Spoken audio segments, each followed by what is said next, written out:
All right, guys. So we're at the table, and normally I do the overhead on the table, but this video was almost impossible to really be able to do it in the right way. And I wanted to be able to do this some justice here because if you're going to go out and spend your money, you've got to make sure you're making the right decision the first time, and really the difference in price between this NexBelt and the core belt is pretty minimal. It's not necessarily a $20 difference or a $30 difference. And of course, it's going to depend on the type of belt you get, the buckle you get, and all those other things. But one of the things I wanted to go through with this is what are my overall feelings about both of these belts? Well, to kind of get it out of the way, I am a huge Core Essentials fan. There is no doubt in my mind that it has become the best carry belt for me in what I use. Now, obviously, I'm not wearing a 42-pound 1911 or anything like that. I tend to wear, your compact size handguns, sometimes a full size, sometimes made out of all metal, and then, of course, mostly polymer. Now, when I do carry, a lot of times, I will use my leather ones. And this is what you're seeing right here, the leather belts I've had now for going on, probably almost 5 years. And then, of course, Core Essential came out with their tactical belt, which was more of like kind of your weekend belt. It was like your typical looking like this one here. This is the Tactical Tan is what they call it, which is kind of a catchy name, I guess. But they have these in tan, black, gray, and green. And actually, it's funny because the green is the only one I don't have. And you know what, Core Essentials, send me one of these green belts, please. Come on, let me complete the collection, would you? But what I did notice about, using this belt over the past probably 2.5 to 3 years on the tactical belt was the rigidity has not decreased. And I have to say the same thing even for the leather belts. The leather belts I've been wearing every single day, literally every day for about probably going on almost 5 years, about 4.5 to 5 years. And I wear them to work. I wear them to carry guns on the weekends, during the weekdays. And then obviously when the tactical belt, that actually replaced the leather belts for the majority of the time that I'm carrying. But the leather belts are a nice touch, especially when you want to look fancy. Then came along this one here, and this is the NexBelt. Now, I'm going to tell you right now that this is supposedly a direct competitor with the Core Essential line. And I'm going to tell you that I've worn this now for 4 weeks. I've actually had this belt now for about 4.5 weeks. At the 4.5 week mark, I finally took it off because I did not feel comfortable enough to carry with this belt. And there's one reason why, and it's the flex. It's the flex amount in this belt. Now, don't get me wrong. Some people may like the idea that this belt is going to flex and it's going to let you kind of manipulate your hips a little bit when you're carrying your handgun. And really, it doesn't matter because the handgun is going to be attached to your body. But the problem is your handgun, and hopefully I can get this to focus a little bit as I look in the screen here. But as you wear this handgun, you're going to get a lot of torsion in this area right here. Or depending on how you wear it, it could be the other side. But you're going to get some torsion there. And to me, that's not what I want. I don't want the belt to lose its shape when it's carrying a handgun because I want it to maintain its rigidity so that the belt's doing the work and not my hip. Again, it's about being comfortable when you're carrying. And you can see right here that even though there is some flex in this belt, it is nowhere near as much as this belt. It literally is completely different. And I hope you can see that in the video. Now, one of the other things that I have to say about the Core Essential belt is the buckle system and the ratchet system, as you can see right there. It's identical to this NexBelt, which again, I'm not sure how copyrights or patents work, but I find it really interesting that as I pull this belt apart and I hold it up to the camera here, and hopefully this will come out. This is not my normal camera I'm using. This is my webcam, so hopefully it doesn't come out like crap. But what you're going to notice here is that they are basically identical. One is aesthetically nicer, and I have to give that to the NexBelt. I like the fact that it's a two-tone color there, which is kind of cool, but they're identical. Although, if you look at it a little bit closer and you try to see if there's any real differences that you can find, you really can't find any on the teeth of this belt. And again, also the aesthetics, you see that the Core Essential belt, the NexBelt, has a little bit more of a finished feature at the end of the belt, which I like also, and I think that also goes to this. But other than that, that's where it stops. I mean, there is really, in my opinion, no advantage to owning this belt when you can buy this belt for about $15 more, and you're getting a more rigid belt, and in my opinion, a better buckling system. Now, what I mean by that is that even though both of the ratchets and the teeth are the same, the buckles are not. There is absolutely a difference between the quality of both buckles. The Core Essential belt is just built a lot more rigid than this belt right here.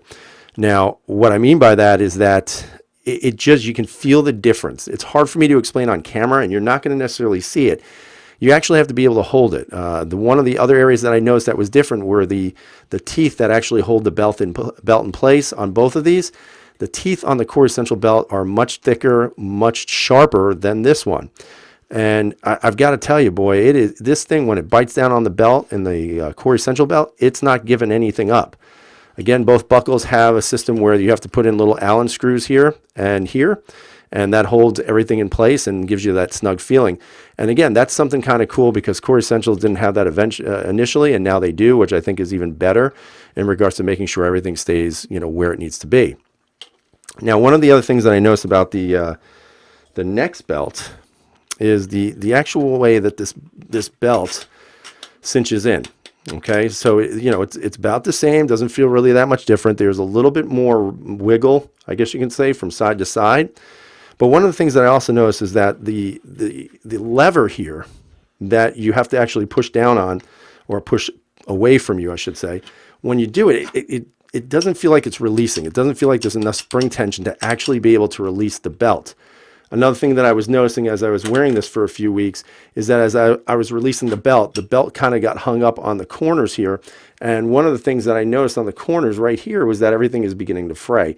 And that, again, is because the materials on the belt are actually getting stuck to the buckle. And so for me, that's a bit of a problem because over time, even though it looks nicer, it's probably going to break down, and eventually this little piece of leather is going to come right off. So I guess that's another downside to this. One of the other things that I wanted to show you just really quick again is these two pieces right here. This was the gray belt, this is the black belt, this is the NexBelt, this is the Core belt. Again, if you look closely, you can see that there's definitely a difference in between. And I'm actually going to put a picture up right about now so you can see it a little bit better. But more importantly, what I did notice is that the core that is inside the Core Essential belt is what actually causes this belt to be much more rigid versus this one. The core in this is thicker, this is thinner, more material, thinner core, thicker core, maybe less material, but still good enough to keep its shape and really just keep everything in place. And ultimately, to me, it's night and day. So what I would say to you is if you're out there looking for a belt and you want to be able to have a ratchet system that actually works, where you don't necessarily have to buy 3 different belts in case you kind of fluctuate in weight, which can happen. Last year, this time I was 241 pounds. This year, I'm 229 pounds. Why? Well, because I'm losing weight. And one of the things I have to say is that I was very glad to have these belts because it gives me the ability to do that. Again, the NexBelt has some things going for it. I mean, for one, it is a nice looking belt, but I would not call this an everyday carry belt. I look at this more as kind of a style belt, really just kind of, I hate to say it this way, but almost like an off-the-rack Sears belt, just because to me it doesn't really provide the rigidity that I personally would want on a gun belt. Even holding it from the back, you can see, again, just night and day in regards to rigidity. It's kind of a shame because the NexBelt looks good. They have a lot of good features. It looks really cool. But at the same time, it may look nice, but it's always about performance. And in my opinion, the Core Essential has the performance factor. Could it use some styling cues? Maybe. I think if you'd finish off the tip here, it would be a little bit nicer. But other than that, it's been rock solid. These belts have been rock solid for me for 5 years. I'm going to continue to use them. Honestly, not really impressed with the NexBelt. It would be not something that I would consider buying if I was going to be carrying a handgun, whether it's with a single clip Kydex or a double clip hybrid type holster. To me, it just doesn't support the weight of the firearm.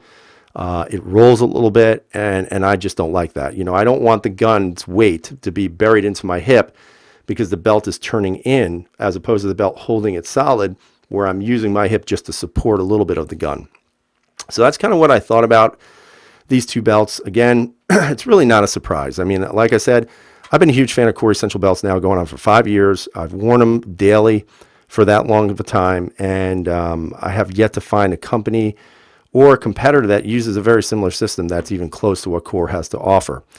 So if you have ever used a Core Essentials belt, leave a comment down below. I'd love to hear what you guys have to say. Again, this is not a paid advertisement. This is me just reviewing a belt and kind of going over what I felt about it. And again, like I said, I have much more experience with the Core belts than I did with the NexBelt. But honestly, guys, it's not worth it to me because the belt didn't perform the way I wanted to in 4 weeks. So as a result, if I was going to recommend a belt, I'm going to recommend Core Essentials. So again, leave those comments down below. Let me know what you think. And hope you guys have a great night. Stay safe. And as always, everyone, freedom is never free.